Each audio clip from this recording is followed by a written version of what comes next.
beautiful moms. I hope you are all fine and your babies are also doing great. So we all agree that being able to give birth to a baby is the most amazing feeling in the world. But it can also be tiring and exhausting, especially if you have had cesarean section delivery.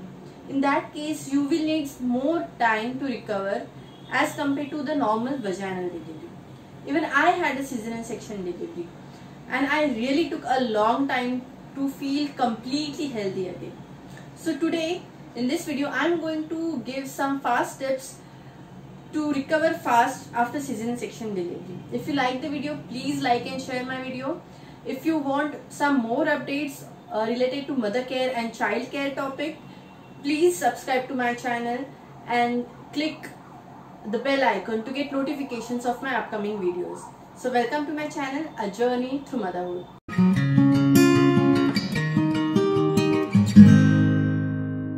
So my first tip is to have rest. I know it is very easy to say rest, but it is not that easy to do because you have a small baby in your hand to take care of. But you need to understand that cesarean section delivery is a major surgery and it will take a long time for you to get better or recover after this surgery. So you need to have complete rest for at least 6 weeks. And it is difficult to find out time for you to rest when you have a baby, but then the best time for you to rest is when your baby goes to sleep. You should also take a quick nap during that time. And please do not try to prove that you are a strong woman and you cannot just lie on a bed for such a long time, because if you do certain things that you are not supposed to do after cesarean section delivery, you will find yourself bedridden for a long time. Because if you do not give enough time to your incision to heal naturally, then the pain is going to increase and in some cases even the stitches come apart. So in that case it will become very serious and it will take very long time to recover. So it is for your best that you should rest for at least 6 weeks. My second tip is restrict your physical movement.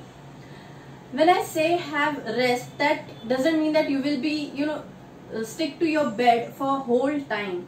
Of course you will be doing certain things and having some physical movements, but then you need to know that what are the movements that you are restricted to do.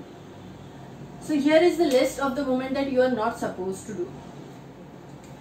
Very first is you need to avoid using staircase completely.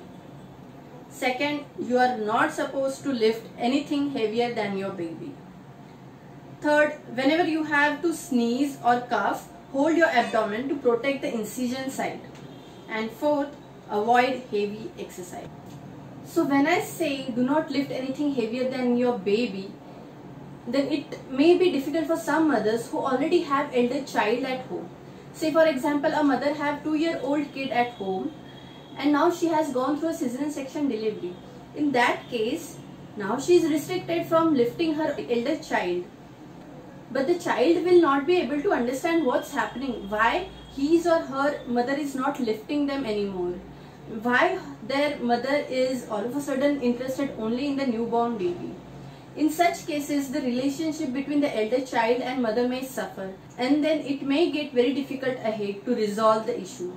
So in this case, what are the things that you can do? Very first thing I would say, it would be better if there is enough gap between two kids or two deliveries. In that case, the elder child, if the elder child is grown enough to be able to understand the situation, it would be better for mother and child both. In second case, try and make your elder child prepared for the changes that may arrive after a newborn baby comes home. If the elder child is feeling positive about welcoming the newborn baby, things would be much better. And third and most important thing is, do not forget to hug your elder child or hold your elder child close to you when you're sitting or you're lying on a bed. That way the elder child will still feel close to their mother and still feel loved and cared. My third tip is go for regular walk. When there are multiple things that you are supposed to restrict yourself from doing, gentle walk is something that is also advised by doctors. After cesarean section, if you go for regular walks, it will help your wound to recover fast, and also it will help to avoid constipation. It will also help to reduce the risk of blood clots. So going for a regular walk is very important. Please make sure the walks are gentle. Initially you can walk around in your house itself, and then gradually when you feel better, you can go for a walk outside. My fourth tip is to keep your incision clean and dry.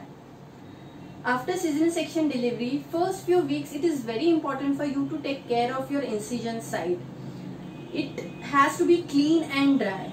If you find any kind of pus formation around your incision site, please contact your doctor. It can be an infection.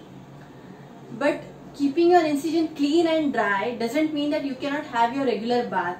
Nowadays the dressing of such incision sites are such a good kind of dressings that you don't really have to worry about all such things. But still, it is always better to consult your doctor and ask for the precautions that you need to take while having a bath. My fifth tip is relieve your pain.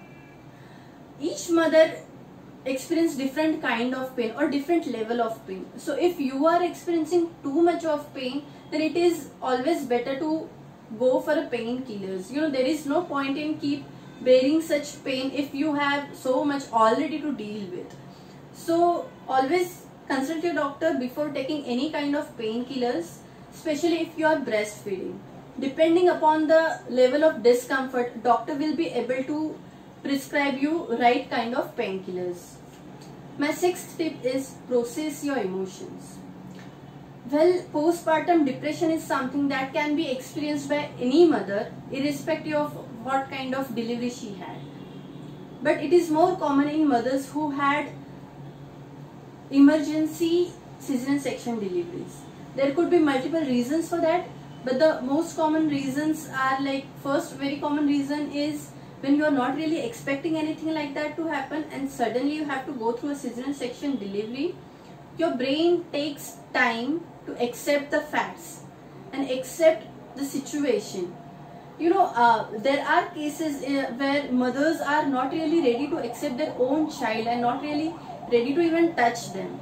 So these kind of things happen and can get very serious. In such cases, you have to go to doctor.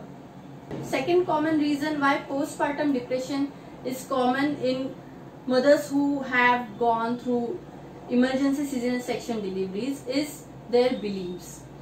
Sometimes it happens that doctor have to take a decision on the spot and they have to go through the cesarean section delivery.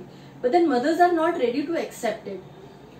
Some mothers or some females think that if they are not able to give birth to their baby by a natural process, they are not women completely, or they are not mothers truly. So this is not really true. You have to understand that doctors have to take such decisions, or you have to go through cesarean section delivery to protect your baby and yourself. It is very important to understand such things. If you think that you are not able to process your emotions or you are not able to get out of this guilt, you need a professional help. It is always better to go for a professional help if you think that you are going through a postpartum depression.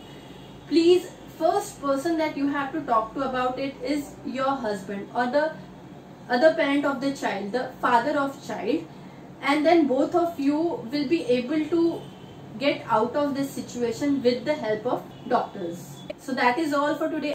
I would like to clarify that I am not a doctor and I am just sharing my personal experiences and knowledge. I hope that helps. So wait for my other video, upcoming video. Until then, bye.